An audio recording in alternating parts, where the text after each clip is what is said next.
हाँ अर्चना, आप लगा सकते हैं हेडफोन। मैंने लगा लिया है हेडफोन। जो भी लोग जुड़े हैं उनसे कह देना चाहूँगी, काफ़ी इंटरेस्टिंग डिस्कशन होने वाला है। So will be talking about Adivasi world view and Adivasi perspective nature को लेके। Okay, it's a thumbs up right now. So Archana, आप कंटिन्यू कर सकते हैं। या जी, तो मैं ये कह रही थी कि हम लोग का जो वर्ल्ड एनवायरनमेंट डे आज हमने सेलिब्रेट किया, तो हमने एक कैंपेन शुरू किया था, I am a climate warrior, जो कि हमने जून 1 तारीख से शुरू किया था और आज हम लोग ने वो खत्म किया।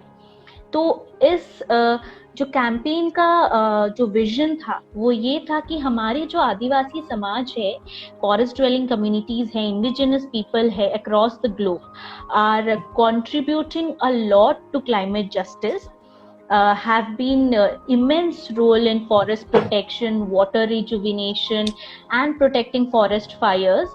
तो अगर हम लोग एनवायरनमेंट की बात कर रहे हैं आज, अगर हम लोग आज क्लाइमेट की बात कर रहे हैं, तो कहीं ना कहीं अगर हम लोग देखें तो अगर आज हमारा जो प्रकृति बचा है वो आदिवासी समाज के कंट्रीब्यूशन की वजह से बचा है। तो हम ये चाहते थे कि उनकी जो वे ऑफ लिविंग है और उनकी जो ट्रेडिशनल नॉलेज है कि वो किस तरह से सुरक्षित रख रहे हैं, तो उसको लेके हमने to highlight the traditional practices हमने ये कैंपेन रखा था। तो ये कैंपेन के थ्रू से जो मैंने सीखा है और जो मेरा जो बिलीफ सिस्टम है जो स्ट्रॉन्ग हुआ है वो ये है जो मैं शेयर करना चाह रही थी आप लोगों से। अगर हम लोग मेजर एनवायरमेंटल क्राइसिस देखें वर्ल्ड के, तो अगर मैं हारा हारी अगर 3 मेजर एनवायरमेंटल प्रॉब्लम्स लूं, तो एक तो है आपका प्लास्टिक पॉल्यूशन, दूसरा है आपका वाटर क्राइसिस, तीसरा है आपका फॉरेस्ट फायर जो हमने पिछले कुछ सालों से देखा है कि बहुत ज्यादा इंटेंस हो रहा है। तो इसके थ्रू से मैंने जो देखा है, इस कैंपेन के थ्रू से देखा है, अगर हम लोग प्लास्टिक वेस्ट की बात करें तो हमारे जो आदिवासी समाज है वो पत्ता यूज करते हैं, साल लीफ का पत्ता यूज करते हैं, सियाली लीफ का पत्ता यूज करते हैं, लीफ प्लेट यूज करते हैं।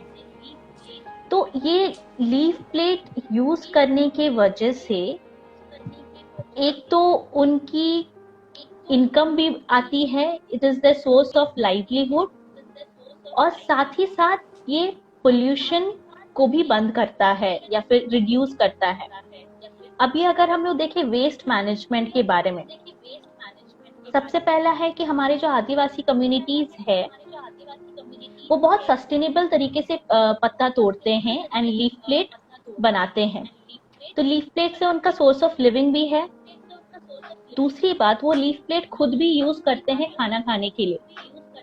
जैसे अभी शादी ब्याह का ही ले लीजिए, हमारे आदिवासी समाज में जब शादी ब्याह होता है इतनी संख्या में लोग आते हैं, तो जब लीफ प्लेट में खाना बटा जाता है या फिर दिया जाता है, तो शादी के बाद जो है कोई वेस्ट ही नहीं होता है या कोई पोल्यूशन ही नहीं होता है, क्योंकि जब आप पत्ता को फेंकते हो तो वो एक जगह पे कलेक्ट करते हैं और वो इजीली पत्ता डिकम्पोज हो सकता है।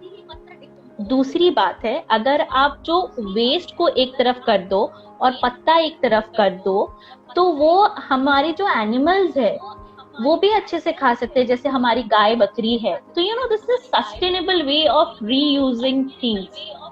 सो इट इज कहीं ना कहीं हमारा जो ट्रेडिशन है that is preventing plastic pollution, unlike the other side of the stories if we say in the cities. दूसरी बात है, everyone was sentimentally attached and सबको बहुत बुरा लग रहा था जब पिछले साल इतना अमेज़न में फॉरेस्ट फायर हुआ एंड इतना डिस्ट्रक्शन हुआ। ये बस अमेज़न की बात नहीं है, पर ये इंडिया की भी बात है, और जितने भी जंगल है कहीं भी दुनिया में, हर कहीं की बात है। जब गर्मी का सीजन आता है, समर सीजन आता है, तो फॉरेस्ट फायर होता है। तो हमारे ये जो आदिवासी समाज की कम्युनिटीज लोग हैं, क्योंकि ये लोग इतने जुड़े हुए हैं प्रकृति से, फॉरेस्ट से, क्योंकि स्पिरिचुअली अटैच्ड है, कल्चरली अटैच्ड है, लाइवलीहुड के लिए अटैच्ड है, तो ये लोग ने अपना कमिटी बनाया है, forest protection committee, women lead forest protection committee, और ये लोग जाते हैं जंगल में प्रोटेक्ट करने के लिए फॉरेस्ट को। वो लोग पेट्रोलिंग करते हैं कि ताकि कोई टिम्बर माफिया ना आए और कोई बाहर का लोग ना आए जो आग लगा दे। दूसरी बात, क्योंकि नेचुरल फिनोमिनन है कहीं ना कहीं फॉरेस्ट फायर, तो वो लोग जितनी सूखी पत्तियां हैं उसको भी साफ करने जाते हैं, फिर लाइंस भी बनाने जाते हैं। तो if we see it in a technical perspective, so it's for forest fire lines जिसको हम लोग बोलते हैं, वो करते हैं। बट ये अगर हम लोग देखेंगे सालों से उनकी ट्रेडिशन है। अगर तीसरी बात मैं बोलूं, जैसे अभी वाटर क्राइसिस का है, तो मुझे बचपन की बातें याद है। जब हम लोग गांव जाते थे तो समर का सीजन होता था, तो हम लोग सब खेलते थे और जाते थे, बोलते कि अरे पोखरा साफ करना है, चलो सब कोई। और पोखरा जब साफ होता था तो बहुत सारी मछली मिलती थी, फिर शाम को पार्टी होता था, मछली पार्टी। तो अब जब मैं उस चीज को रियलाइज करती हूँ, so that is the way of water rejuvenation. क्योंकि गर्मी के दिन में जब पानी कम हो जाती है तो हम लोग उसको तालाब को साफ करते हैं ताकि जब बारिश आए तो अच्छी पानी आए। और ये पॉन्ड की बस बात नहीं, ये स्ट्रीम्स की भी बात है।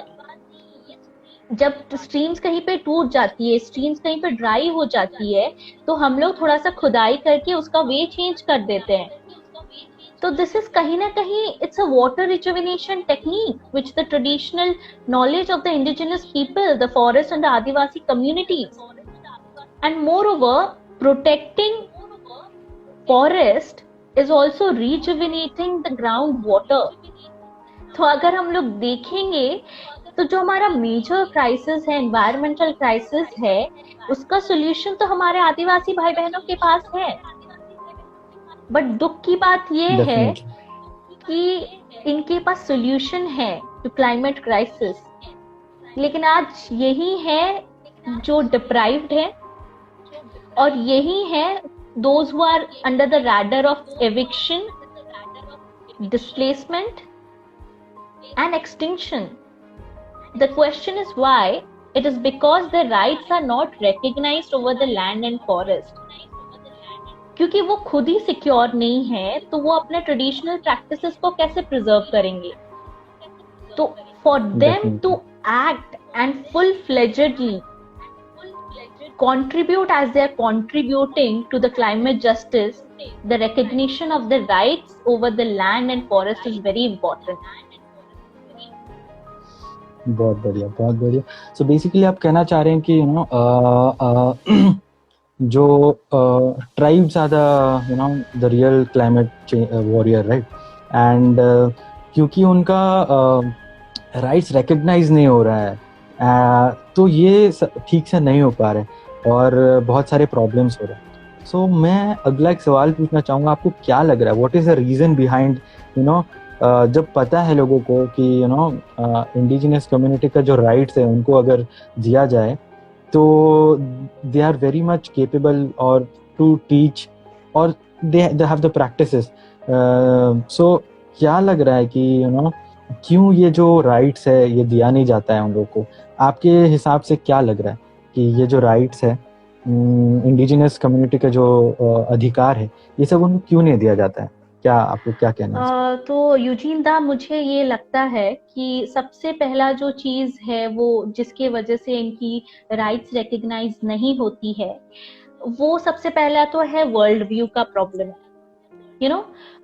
Tribal world view, indigenous peoples world view और आदिवासी पीपल्स वर्ल्ड व्यू और मेन स्ट्रीम वर्ल्ड व्यू में बहुत डिफरेंस है. जैसे अभी for example another person sees forest as timber, but for Adivasi community खाली timber नहीं है, पत्ता मिलता है, हमें छत्तू मिलता है, हमें देमता मिलता है. There are varieties of fruits, vegetables, साग, साथ ही साथ you know the relationship is like a mother and son, it's like a brother and sister, and it has a spiritual and emotional connect because forest resembles our ancestors. अभी Yeah, for example definitely. जब मैं कहती हूँ कि जंगल के साथ relation उनकी माँ की तरह है, तो वो इस तरह से है, माँ हम लोग को खाना देती है तो जंगल भी हम लोग को खाना देती है। तबीयत खराब होता है तो माँ हमारे औषधि का जुगाड़ लगाती है, मेडिसिन खिलाती है। हमारा तबीयत खराब होता है तो फॉरेस्ट की जड़ी बूटी से हम ठीक हो जाते हैं। तीसरी बात, जब गर्मी लगती है तो मम्मी को बोलते कि अरे बहुत गर्मी लग रहा है यार, पंखा चलाओ, ये चलाओ, वो चलाओ। तो जब हमें गर्मी लगती है तो जंगल तो हमें फ्रेश एयर देता है ना। और उसके बाद जब कुछ एग्जाम होता है हमारा या फिर कुछ इम्पोर्टेंट दिन होता है तो हम लोग ब्लेसिंग लेते हैं मम्मी का। तो उसी तरह से कोई भी हमारा traditional culture, festival, important day होता है तो फॉरेस्ट भी हमें ब्लेसिंग्स देता है। और जब हम लोग देखेंगे, जब हम लोग बड़े होते हैं तो हम लोग मम्मी को उतना ही रेस्पेक्ट करते हैं और कोशिश करते हैं कि हम लोग उसको प्रोटेक्ट करें।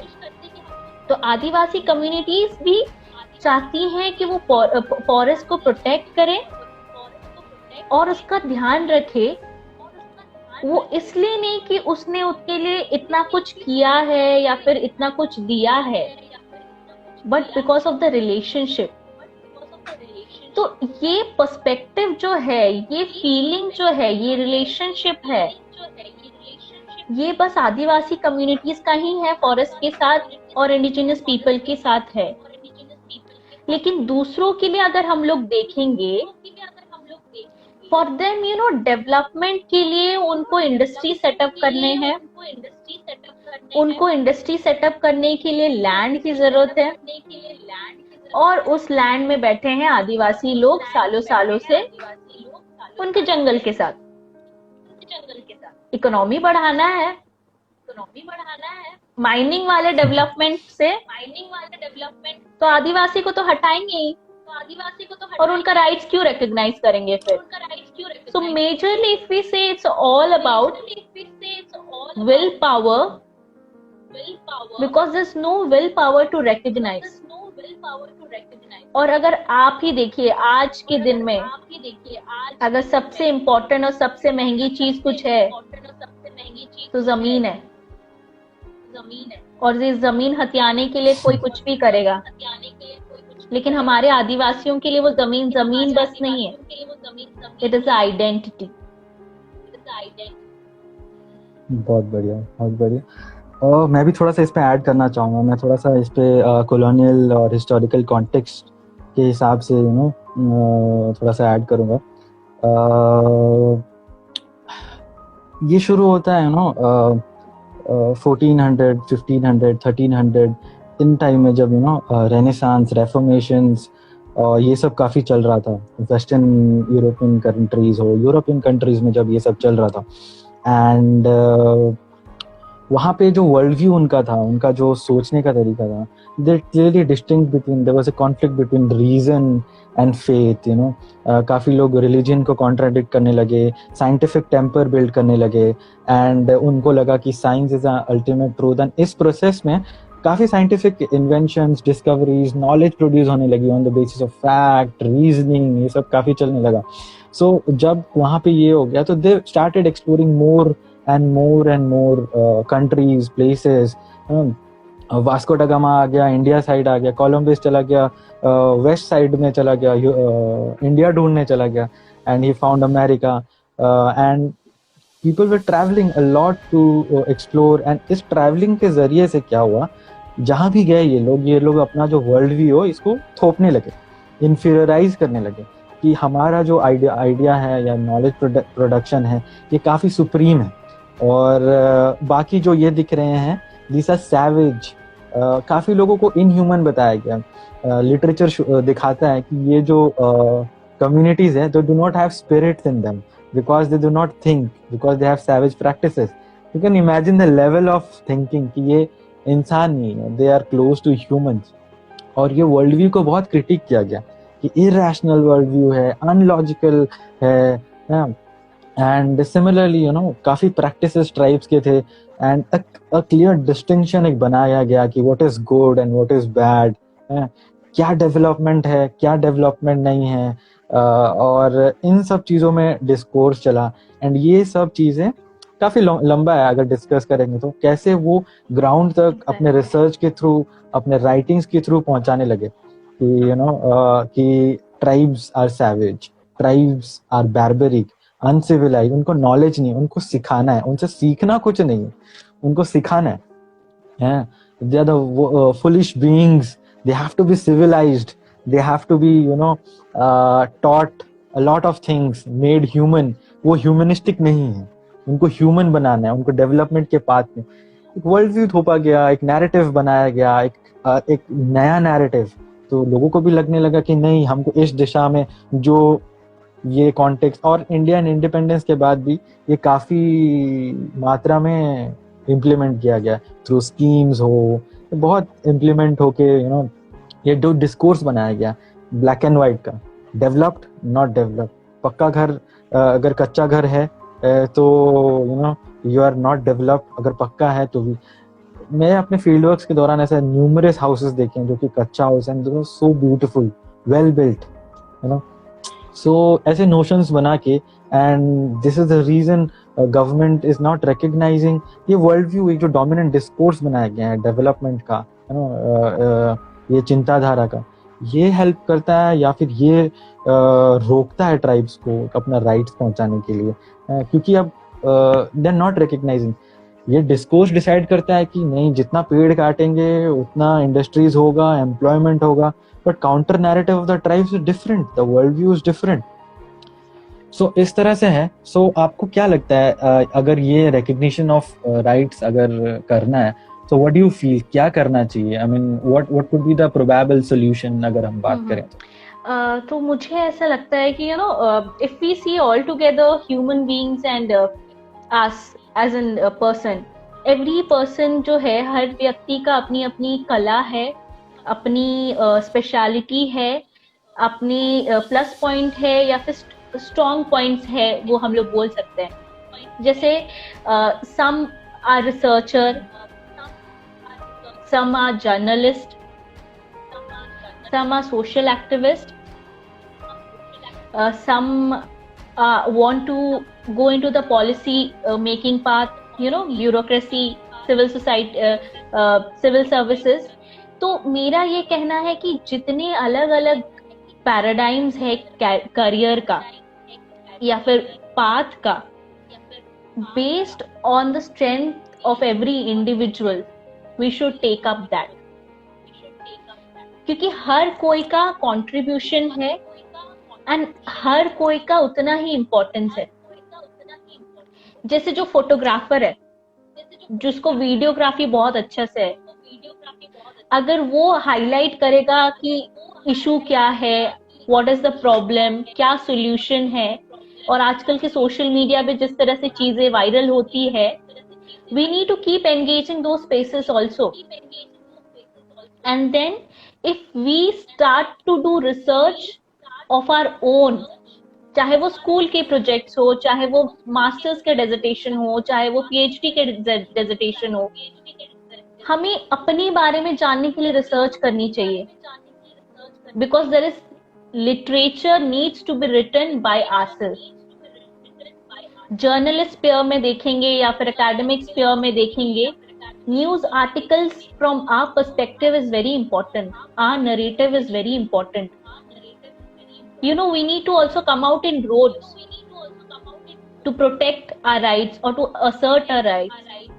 वो रेस्पॉन्सिबिलिटीज भी हमें लेनी है. तो हमें जो एज ए कम्युनिटी हम लोग जो हैं, बेस्ड ऑन अ स्ट्रेंथ, हमें अपनी अपनी रोल निभानी है.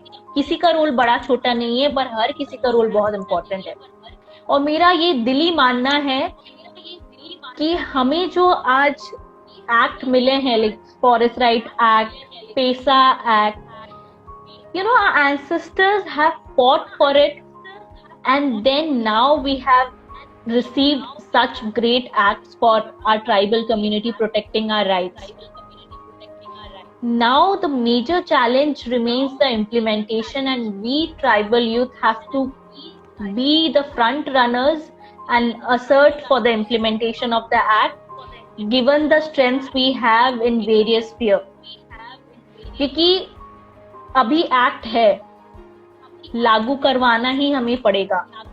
हमें पता नहीं है कि कल को क्या होगा, और जिस तरह से लॉज पॉलिसीज तुरंत चेंज हो रहे हैं, you know, there's also a threat, you never know. So we need to continuously engage on this.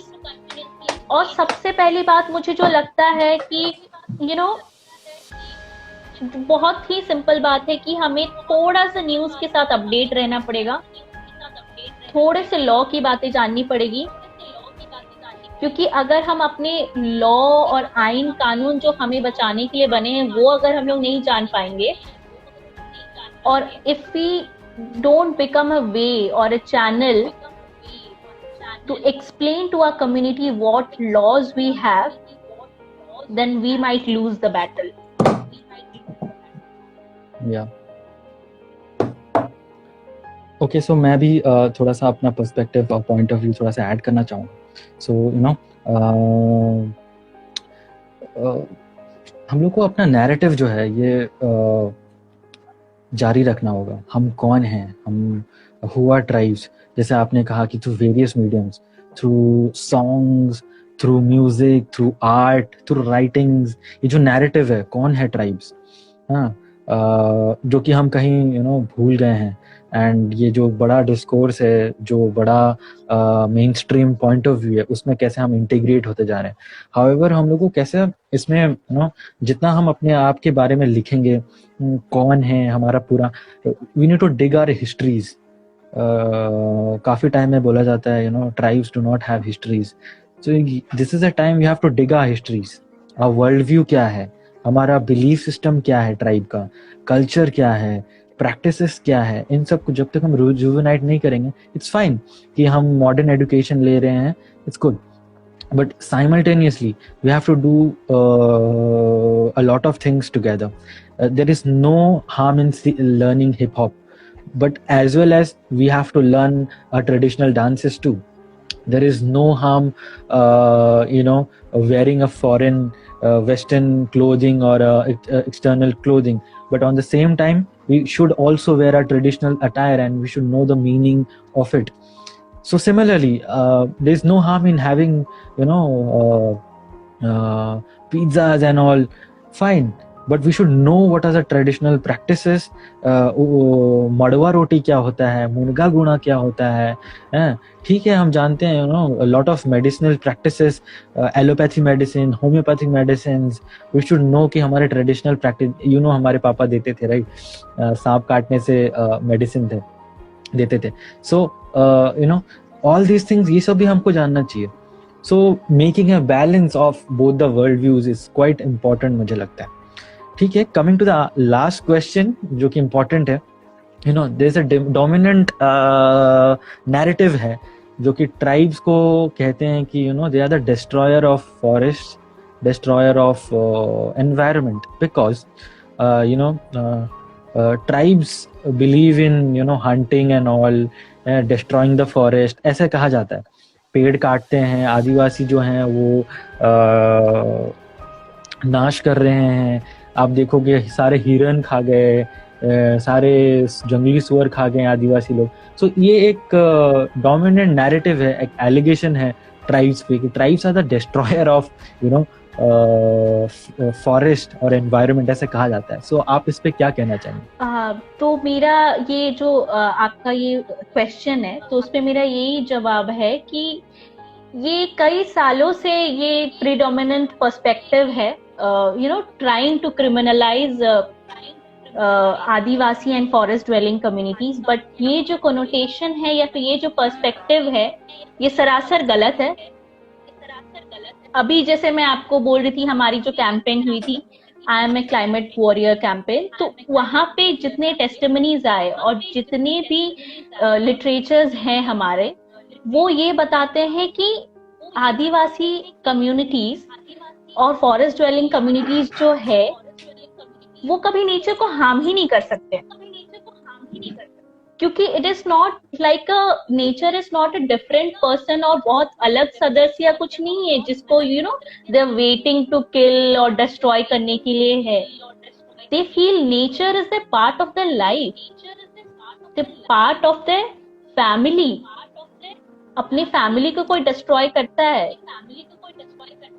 And also more over जो सबसे बड़ी इंपॉर्टेंट चीज है कि नेचर में हमारे एंसेस्टर्स रहते हैं, their blessings are there, so they won't never destroy it. And then I would like to cite few examples. हमारी जो कैंपेन हुई थी उसमें रणपुर से एक टेस्टिमनी आया था, तो वहां पे उन्होंने एक कहा था कि अगर आप डिस्ट्रॉयर का वर्ड यूज कर रहे हैं तो मुझे लगता है कहीं ना कहीं जो गवर्नमेंट पॉलिसीज रही हैं they have led to destruction of the forest and the land. उन्होंने 1980s में 1960s में इतने कूप फेलिंग के वजह से फॉरेस्ट डिस्ट्रक्शन किया है, साथ ही साथ इलीगल माइनिंग को बढ़ावा दिया है, साथ ही साथ उन्होंने टिम्बर माफिया को बढ़ावा दिया है।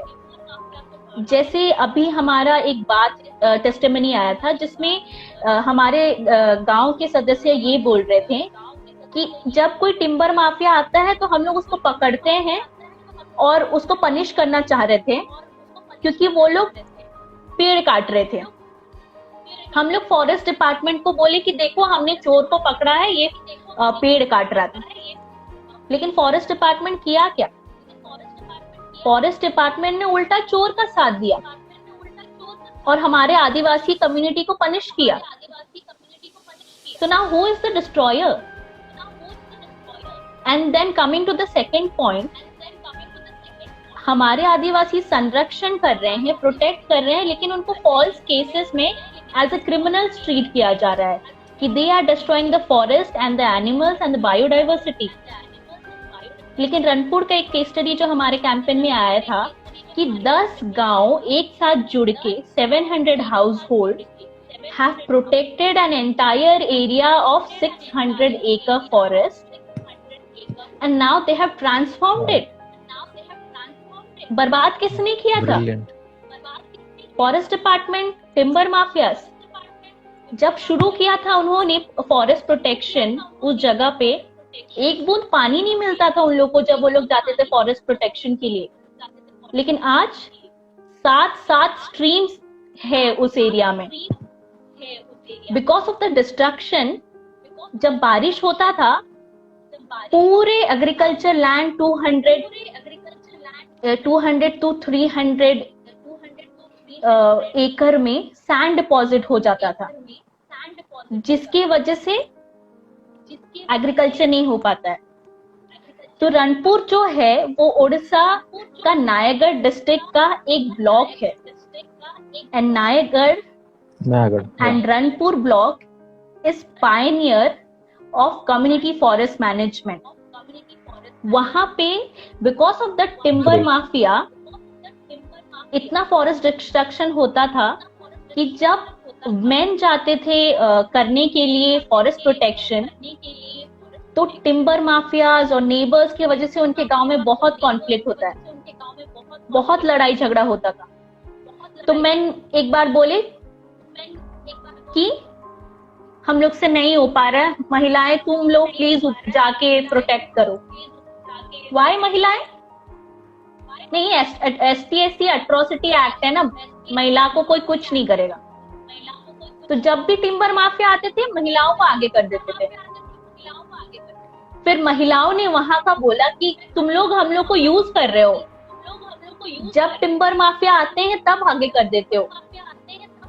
Then women of Ranpur block of Nayagarh district of Odisha asserted their rights और बोले कि if you are unable to protect the forest, we will take the charge of protecting the forest, but we demand decision making power in the village and will protect the village and the forest. तब से लेके आज तक महिलाएं 40 साल से वो जंगल को प्रोटेक्ट कर रही हैं। हर दिन 4 जन जाती हैं पेट्रोलिंग करने के लिए। And you know, one more thing which I wanted to emphasize is like how to women are always thought कि इनको कुछ भी काम दे दो यार कर लेंगे, जितना हेवी काम दे दो यार ये लोग कर लेंगे।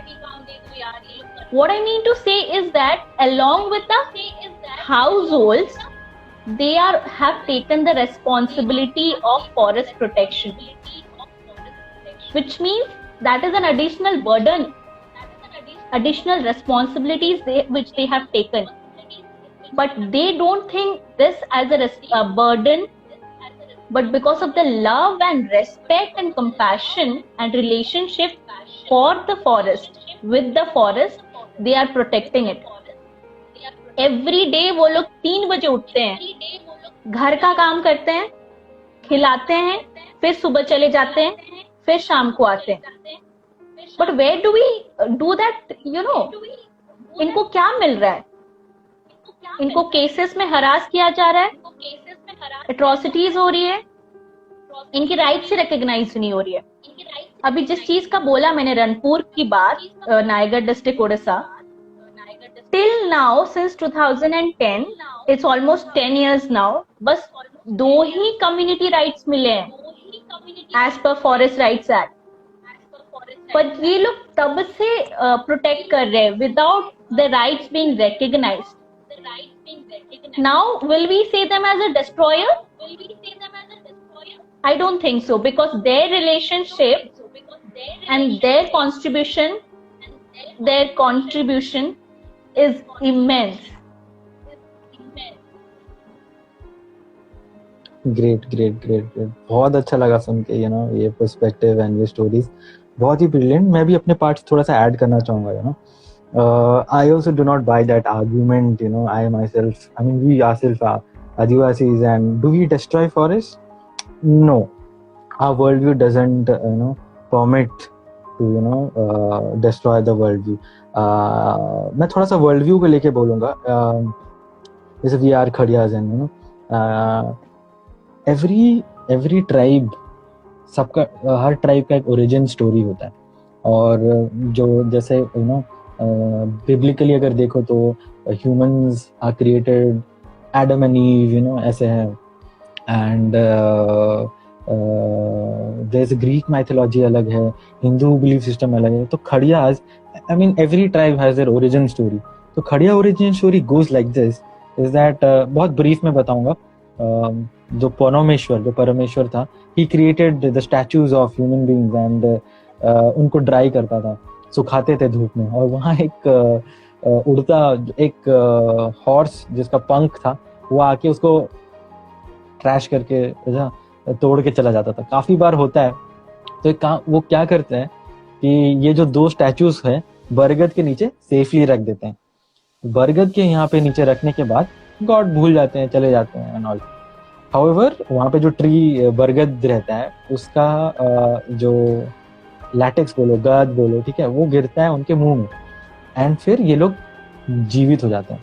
सो life is given by not only God, but it is given by a tree as well. So Kharia belief system में it's a taboo to cut a banyan tree। banyan tree काट नहीं सकते। तो आप जब एक वर्ल्ड व्यू है, एक banyan tree नहीं काट सकते हैं, एक बिलीफ सिस्टम इसके ये पे वीव किया गया है, so no one can think of cutting a tree. Similarly जब भी जंगल जाते हैं, पीपल एलिगेशन लगाते हैं कि आदिवासी लोग पेड़ काट दे रहे हैं, but they know how much to cut, where to cut, they know the symbiotic relationship कैसे क्या है, वो बहुत अच्छी तरह से जानते हैं।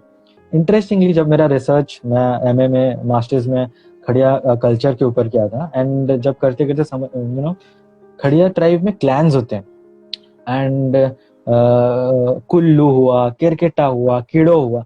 सो व्हेन यू सी, ये एक नेचर से जुड़ा चीजें हैं। Kullu is tortoise, Okay. Soaring us is a stone. बा धान है. टेटे एक बर्ड का नाम है. कीड़ो लायन टाइगर है ना. सो और ये एक टैबू है कि कैसे कीड़ो लोग they can not hunt lion और टाइगर. सिमिलरली केरकेटा लोग वो पर्टिकुलर बर्ड नहीं काट सकते. कुल्लू लोग कछुआ नहीं मार सकते. So you see how taboos work. क्या हमारा जो मॉडर्न वर्ल्ड व्यू है, does it say that cutting a tree is a taboo? No, right. It allows, this belief system allows to cut tree.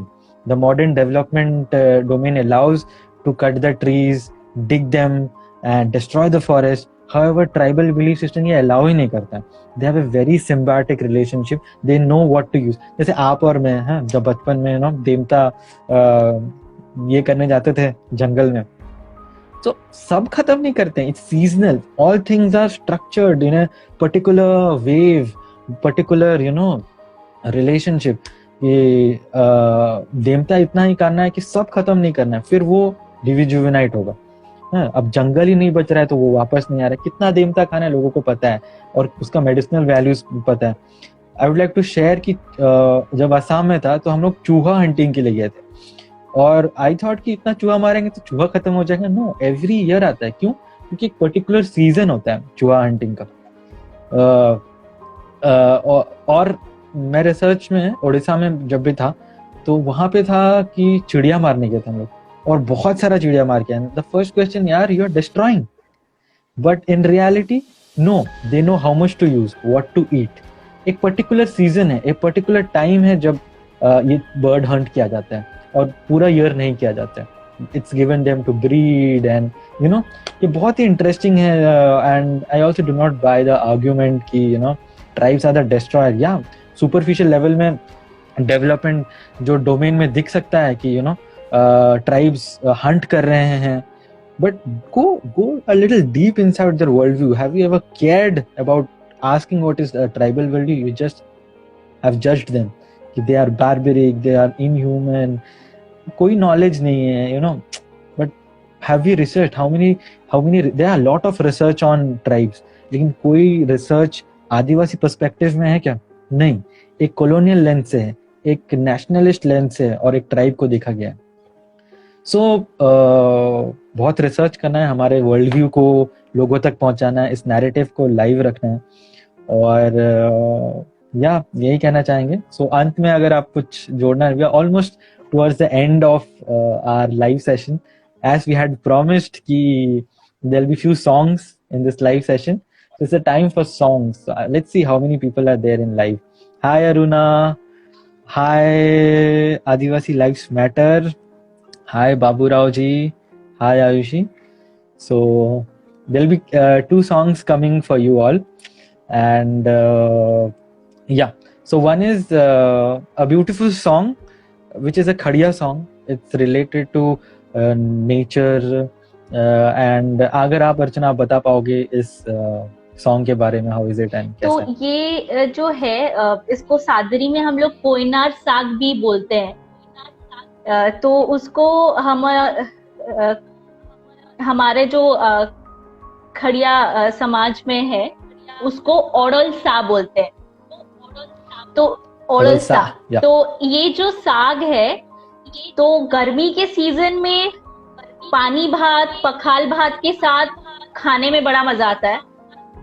तो मम्मी लोग जो होती है वो लोग बोलती है कि सारा मेहनत हम लोग करें खाना बनाने का, तुम लोग जाओ पेड़ में चढ़ो और पत्ता तोड़ के लेके आओ और बनाते हैं ओडल सा. तो ये जो गाना है बेसिकली ये है कि छोटे बच्चे लोग सब कोई मिल के जा रहे हैं ये साग तोड़ने के लिए. और ये साग कैसे तोड़ रहे हैं? पहले तो प्लग कर रहे हैं, फिर बनाने के लिए उसकी जो ढेटा है उसको यहाँ से भी तोड़ते हैं, तब जाके उसको बॉईल करते हैं, फिर उसको भूंजते हैं. तो वही गाना मैं प्रेजेंट करना चाह रही हूँ खड़िया में. ओके. कनन कनन कुड़ो की ओरल सा तमसे मई घर सुंदा घर सुंदर रे ओडलसा कामते माई घर सुंदर आणि चनानी रंगीरो साडमते कामते माई ढूंढा डमते फेंकते माई घर सुंदर साडमते कामते माई ढूंढा डमते फेंकते माई घर सुंदर घर सुंदर रे ओडलसा कामते माई घर सुंदर आणि चनानी झीरम झीरो। बहुत बढ़िया, बहुत बढ़िया, बहुत बढ़िया। मेरे को बैकग्राउंड में मालदल का साउंड सुनाई दे रहा है, ऐसा फील आ रहा था। तो मैंने अभी ओके, मैंने ओके। गाना गाया है, तो मैं आपको भी रिक्वेस्ट करना चाहती हूँ कि जो आपका फेमस सॉन्ग है जो आपने इतने मेहनत से कंपोज किया है खुद से हमारे आदिवासी कल्चर ट्रेडिशन और नेचर के ऊपर में, तो 2 बोल आपके तरफ से भी हो जाए। जरूर, जरूर, जरूर। 1 मिनट देखा जाए, 1 सेकंड। सो ऑडियंस जो भी हैं उनको बताना चाहूँगा, ये मैंने कंपोज किया था 2015 में, इंडिजिनियस डे जब आ रहा था, और तभी मैं Tata institute of social science में पढ़ता था। और सादरी में है गाना, it describes the nature, nature को डिस्क्राइब करता है छोटा नागपुर का। सो या भी वो 1 मिनट। ऑडियो में कोई प्रॉब्लम हो तो जरूर बताइएगा। 1 सेकंड।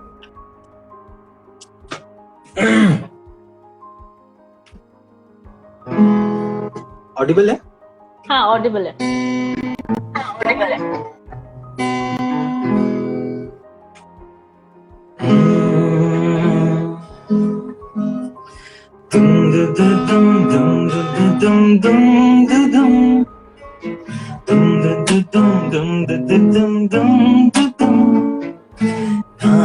नदियाँ पहाड़ पर्वतियाँ सुंदर जंगल के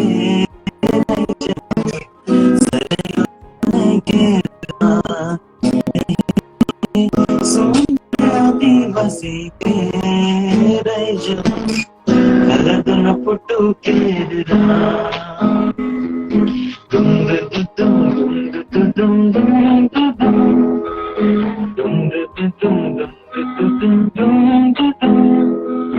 हरे हमर गाँव, हरे हमर करिया, सोनल खेला करते, हिरल की चमकाते। हरे हमर संस्कृति, हरे हमर नाच गीत, धीरे से चलाते, झुमी झुमी लसाते। चल रे दादा हो, चल रे दीदी हो, नगपुरिया रज दे, हमरो रज देख ले। दुम दुम दुम दुम दुम दुम दुम नदियाँ पहाड़ पर्वतियाँ सुंदर जंगल के रज हमर सरे और सने के रे सुंदर आदिवासी के रज हमर खाला दाना पुटू केररा।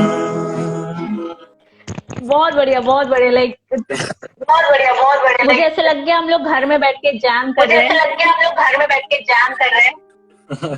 है ना? या आएगा, ये थोड़ा खत्म होने दो, हम लोग घर में बैठ के जैम करेंगे। एंड सभी ऑडियंस को thank you so much for being patient and being with us almost 1 घंटे के लिए। Thank you so much. जो भी है फिर से हम ऑडियंस को जो भी है उनको थैंक यू बोलना चाहेंगे। Smarinika ko thank you. Aruna, thank you so much for being here as an audience. We'll continue this live session. Hopefully dekhte hain, we'll be having more frequent live session on Adivasi issues, tribal perspectives, worldview क्या है, culture क्या है. I myself I am doing a research on Adivasi culture. जैसे कि मैं अभी MPhil में मैं tribes origin stories of tribes in India पे research कर रहा हूँ. And tribes worldview क्या है, उनका narratives क्या है, इन सब में कर रहा हूँ. We'll be talking a lot. हमारे साथ काफी लोग जुड़ेंगे. आज हमारे साथ अर्चना जुड़े थे and अर्चना वापस से जुड़ेंगे and काफी लोग जुड़ेंगे and we'll be exploring and hopefully we'll keep all the sessions a little musical.